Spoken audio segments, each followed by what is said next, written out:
नमस्कार, मैं रवीश कुमार। दिल्ली में एक लड़ाई चल रही है, भेजे और फेफड़े की लड़ाई। 10 साल से फेफड़े अपना हाल भेजे को बता रहे हैं, फिर भी भेजा मान नहीं रहा। फेफड़े की हालत खराब है। भेजा क्यों मानने को तैयार नहीं है कि पटाखों से प्रदूषण होता है। समझना ही नहीं चाहता कि ग्रीन पटाखे की अनुमति थी, लेकिन इसकी आड़ में जो पटाखे जलाए गए ग्रीन नहीं थे। भेजा अपनी राजनीतिक सोच के कारण बहुत मजबूर है और फेफड़ा वैज्ञानिक सोच बता बता कर पस्त है। पटाखे के विरोध को दिवाली का विरोध, परंपरा और धर्म का विरोध बना दिया जाता है। अचानक इस तरह की बातें करने वालों को हीरो की तरह देखा जाने लगता है। कोई राम गोपाल वर्मा आ जाता है जो लिखता है, दिल्ली में जितने पटाखे नहीं फूटे उससे ज्यादा तो एक दिन गजा में फूट गए। आपको कैसे पता गजा में प्रदूषण नहीं।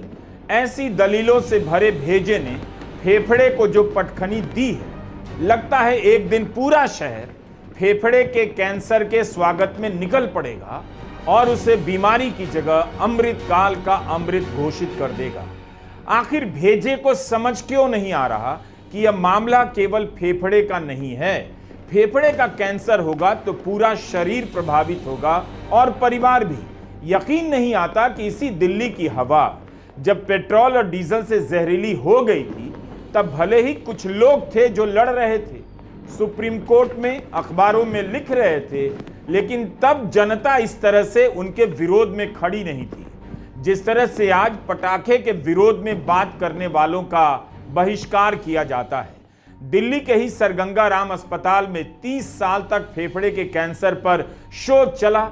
इस शोध में यह निकला कि 1988 में फेफड़े के कैंसर वाले जिन मरीजों की सर्जरी की गई, उनमें से 90% सिगरेट पीते थे। लेकिन 2018 आते आते ऐसे मरीजों की संख्या 50% ही रह गई, यानी स्मोक नहीं करने वाले मरीजों की संख्या 40% बढ़ गई। 70% लोग ऐसे थे जिनकी उम्र 50 से भी कम थी और वे सिगरेट नहीं पीते थे। 30 से भी कम की उम्र के लंग कैंसर के मरीजों में एक भी सिगरेट पीता हुआ नहीं पाया गया।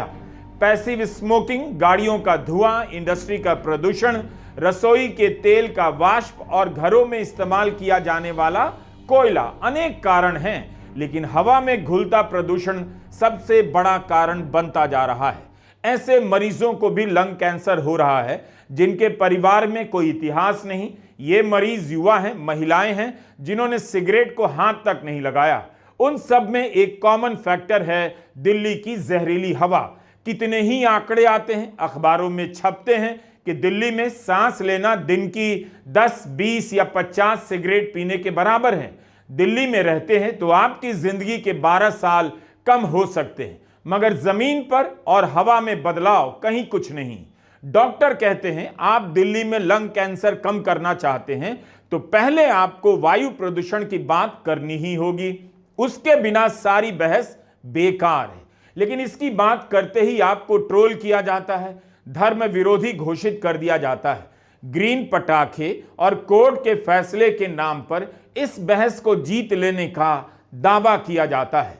दिवाली के अगले दिन लोग अपने अपने फोन से AQI के आंकड़े निकालकर ट्वीट करने लगे, हाहाकार मचाने लगे कि उनके फोन में AQI का आंकड़ा 500, 991, 1991, 1768, 500 और 2000 भी हो गया है, यानी अति खतरनाक के स्तर को पार कर गया है। दिल्ली के 38 जोन में से 36 जोन में AQI लाल रंग के निशान दिखा रहा था। केंद्रीय प्रदूषण बोर्ड का भी आंकड़ा आ गया।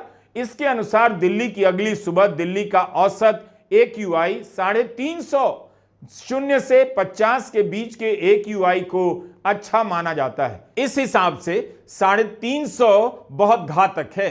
दिल्ली की हवा बहुत खराब की श्रेणी में आ गई, लेकिन जैसे ही आप बवाना, वजीरपुर, अलीपुर, जहांगीरपुरी, बुराड़ी क्रॉसिंग में यह आंकड़ा देखते हैं, 400 के पार नजर आता है, हवा सीवियर कैटेगरी में आ जाती है, यानी अति खतरनाक, गंभीर कैटेगरी में।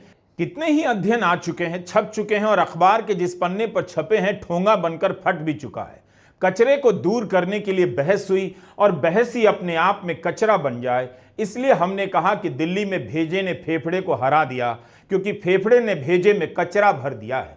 जिसे देखो वही स्टडी कर रहा है, स्टडी को लेकर बात करो तो उस पर धर्म विरोधी का ठप्पा लगा दिया जा रहा है। 2018 में दिल्ली यूनिवर्सिटी के विशेषज्ञों द्वारा एक तुलनात्मक अध्ययन किया गया कि उत्तराखंड के पौड़ी गढ़वाल में रहने वाले किसी व्यक्ति की तुलना में दिल्ली में रहने वाले को फेफड़े की बीमारी होने का खतरा 1.7 गुना ज्यादा है। इस अध्ययन के अनुसार दिल्ली के निवासियों में 40% से अधिक लोगों के फेफड़े की क्षमता प्रभावित हो चुकी है। स्वस्थ फेफड़े वाले व्यक्ति के मुकाबले उनके फेफड़े काफी कमजोर हैं।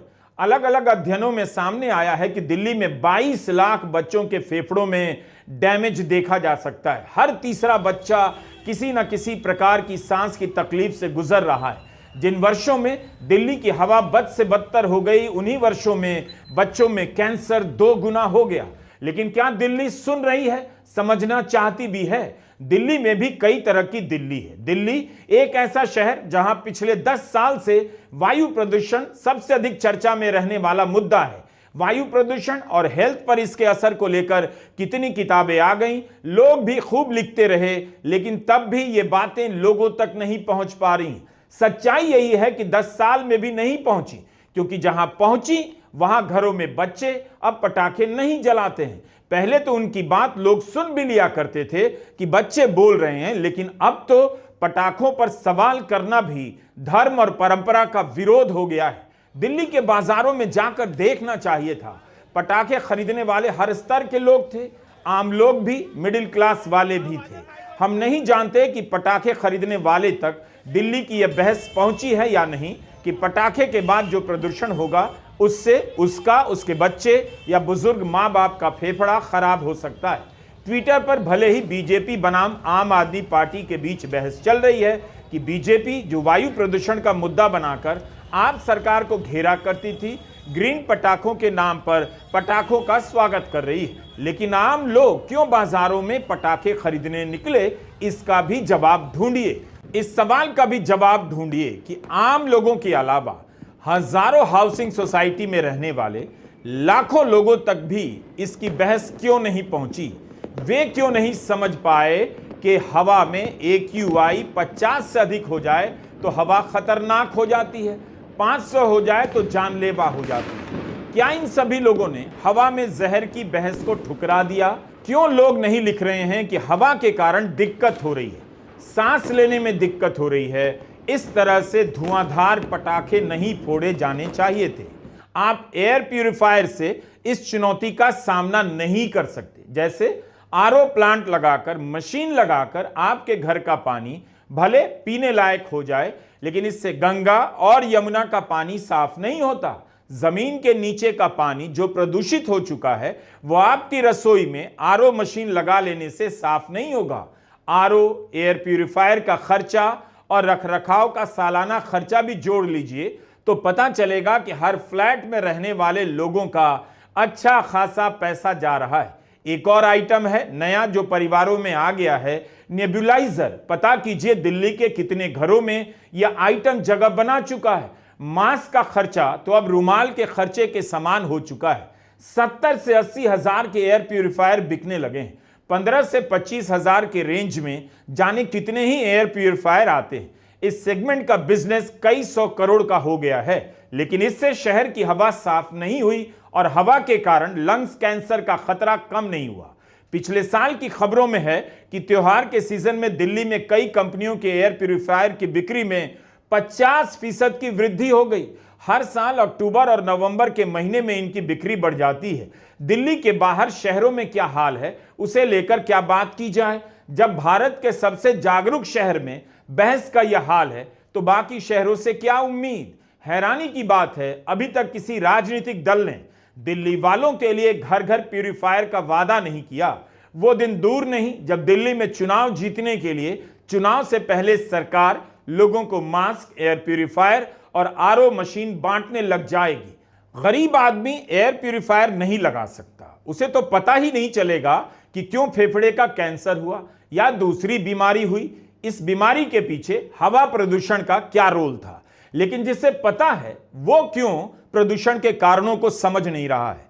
सब कुछ सबके सामने है, फिर भी कई लोग शान बघार रहे हैं। मामला धर्म का है, पटाखे का विरोध धर्म का विरोध है। नदियों में पूजा के सामान फेंकने पर तो रोक लगानी पड़ी, इसी दिल्ली में रोक लगी, तब तो कोई नहीं कहता धर्म का अनादर हो रहा है।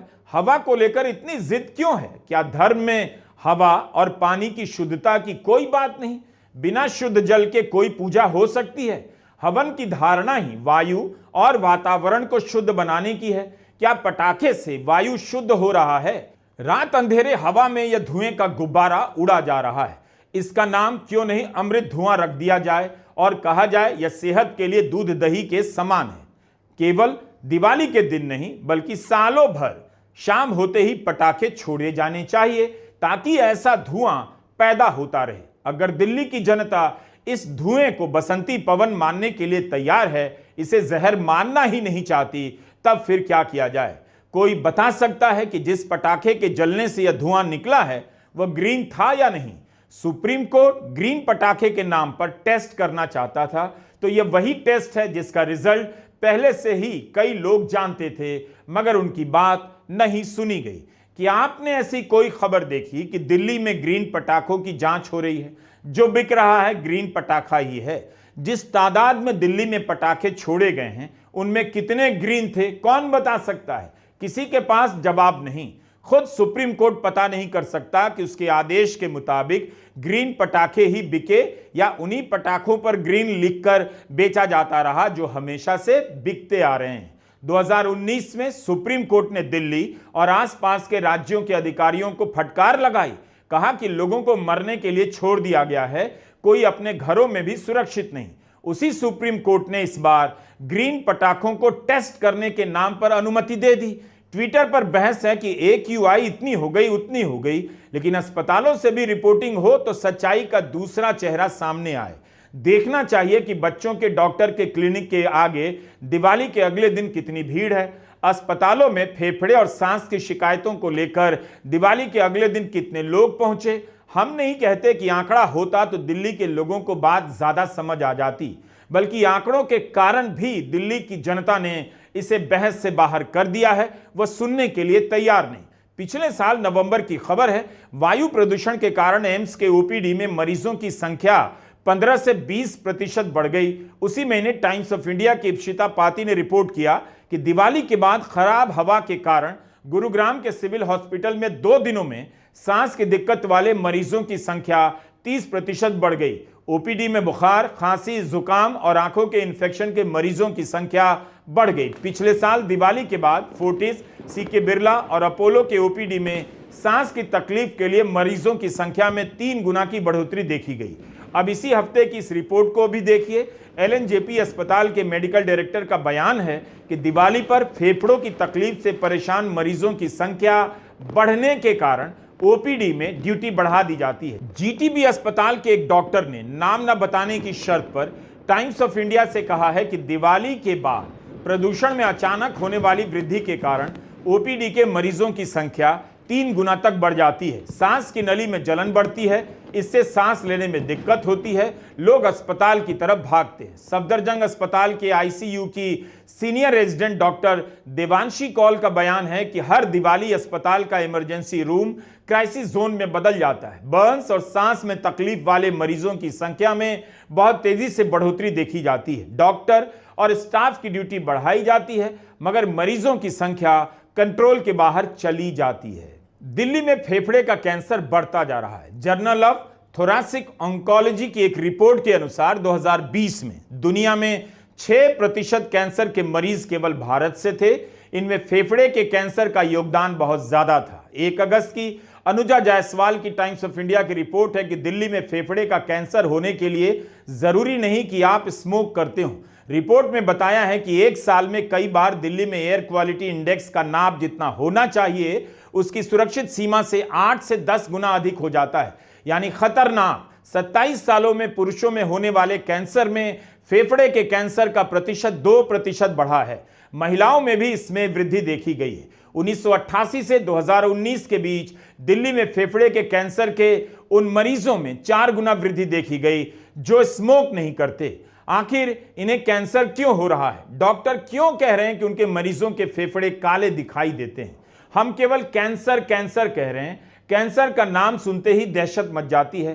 परिवार खर्चे और कर्जे के भयंकर भंवर में डूब जाता है। उसकी बात करने का समय नहीं, बस इस सवाल से टकरा रहे हैं कि जिस तरह से पटाखेबाजी हुई है, ग्रीन पटाखे के नाम पर सामान्य पटाखे फोड़े गए हैं, उससे क्या हवा का भला हुआ? इस पर सवाल उठाना धर्म का विरोध कैसे हो जाता? फिर क्यों दिल्ली हाईकोर्ट ने पिछले साल यमुना नदी में छठ करने की मांग को ठुकरा दिया? पिछले साल नवंबर की बात है। छठ में सिर्फ एक ही दिन बाकी था जब अदालत ने कहा नदी का पानी अत्यधिक रूप से प्रदूषित है, इसमें लोगों को उतरने नहीं दिया जा सकता। पानी इतना खराब है कि उसमें जाने वाले बीमार पड़ सकते हैं। एक दिन में यमुना को साफ नहीं किया जा सकता, इसलिए सरकार द्वारा बनाए गए 1000 घाटों पर ही छठ किया जाए। अदालत ने कहा यमुना में प्रदूषण अपने चरम पर है, ऐसे में नदी के किनारे छठ की अनुमति नहीं दी जा सकती। यमुना में सीवेज की बढ़ी हुई मात्रा पाई गई। वजीराबाद से लेकर ओखला तक के हिस्से में सीवर, प्लास्टिक का कूड़ा, इंडस्ट्री के वेस्ट इत्यादि ने नदी को पूरी तरह से चोक कर दिया है। यही सब नदी के ऊपर झाग की तरह तैरने लगता है और नदी के आगे के हिस्से को भी प्रदूषित करता है। इसी जून की खबर है, यमुना में प्रदूषण में तेजी से बढ़ोतरी हुई। दिल्ली में यमुना का 54 किलोमीटर का विस्तार नदी के सबसे प्रदूषित हिस्सों में से एक माना जाता है। एक तरफ लोग सरकार से मांग करते हैं यमुना नदी साफ हो, और दूसरी तरफ हवा में पटाखों के कारण जहर घुल रहा है, उस पर लोग चुप हो जाते हैं। ग्रीन पटाखे के नाम पर आप पटाखे फोड़ चुके हैं, किसी ने रोका नहीं, और रोक भी लेता तब भी आप फोड़ते ही, क्योंकि धर्म के नाम पर आप कुछ भी कर सकते हैं। जब चीफ जस्टिस की तरफ जूता फेंका जा सकता है तो पटाखे फोड़ने से आपको कौन रोक लेगा? दिल्ली के वायु प्रदूषण की बहस को मैनेज करने के लिए इस साल एक नया शब्द लॉन्च हुआ, ग्रीन क्रैकर। ग्रीन पटाखों पर काम करने वाले वैज्ञानिकों ने कभी यह दावा नहीं किया इनसे धुआं बिल्कुल नहीं होता या कोई हानिकारक उत्सर्जन नहीं होता। रात पूरी होने से पहले ही दिल्ली के अलग अलग इलाकों से लोग लिखने लगे उनके मोहल्ले में AQI प्रदूषण मापने वाले मीटर के बाहर जा चुका है, यानी इतना खराब हो गया कि अब नापा नहीं जा सकता। क्या आप कोई फायदा है बताने में ग्रीन पटाखे में क्या होता है? पहले भी बता दिया जाता तो कुछ नहीं होता, बताया तो गया ही था। बहुत सारे लोग दिल्ली छोड़कर चले गए दिवाली के अवसर पर। वे घूमने नहीं गए, ना दिवाली के विरोध में गए, बल्कि दिल्ली से बाहर दिवाली ही मनाने गए। लेकिन उन्हें इसका खतरा था कि हवा में अगर पटाखों का जहर घुला तो उनके परिवार के लंग्स कैंसर के मरीज के लिए खतरा हो सकता है। कब तक लोग दिल्ली से इस तरह भागते रहेंगे और दिल्ली वाले इस सवाल से कि अब बहुत हुआ। इस बहस का सबसे मुश्किल पक्ष है लोग। जो लोग इससे प्रभावित हैं उन्हीं को आप नहीं समझा पा रहे। हवा का प्रदूषण उनके लिए जानलेवा है, मेवा नहीं है। नमस्कार, मैं रवीश कुमार।